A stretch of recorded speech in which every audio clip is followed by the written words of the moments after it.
The situation is very complex. Right now, we have China, Russia, Iran, Iraq, Bashar al-Assad coming together against the forces of the United States, Israel, Turkey, Jordan, Saudi Arabia, United Arab Emirates, and Qatar.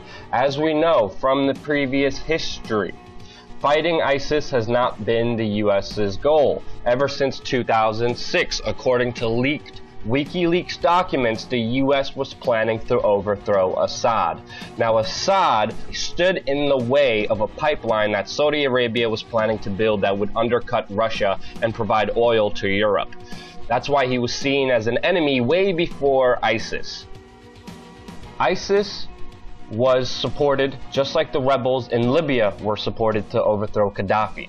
The US and NATO said that they wanted to spread democracy and freedom in Libya. They bombed that country like we are bombing Syria, and now the country is in turmoil.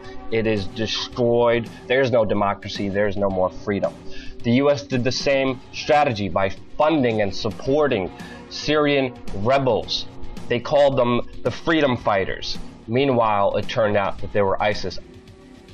Turkey, Saudi Arabia are buying up oil that ISIS took control of in Syria. They're buying it for cheap. Where are the US sanctions? They put sanctions on Iran. They put sanctions on Russia. But they do not put sanctions on the very people buying, giving ISIS almost millions and millions of dollars every single day, financing their operations.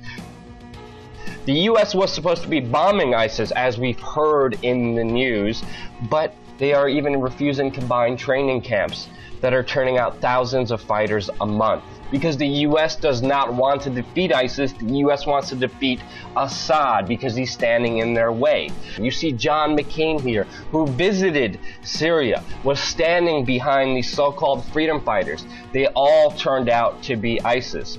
All the arms and all the trainings are going towards radical Islamists, al-Nusra and ISIS. And that's why Russia is now stepping in saying, no, we're really going to bomb this. Now, the United States is saying that Russia is destabilizing Syria. Meanwhile, it was the United States funding and training rebels with Turkey, Israel, Saudi Arabia, Qatar, United Arab Emirates, who have done so in the beginning. We see these global forces facing off against each other with this very important prized geopolitical territory known as Syria. But to stop it, we have to be informed about what is really happening and the true history of it, because the mainstream media is sending a lot of propaganda, not dealing with the whole picture.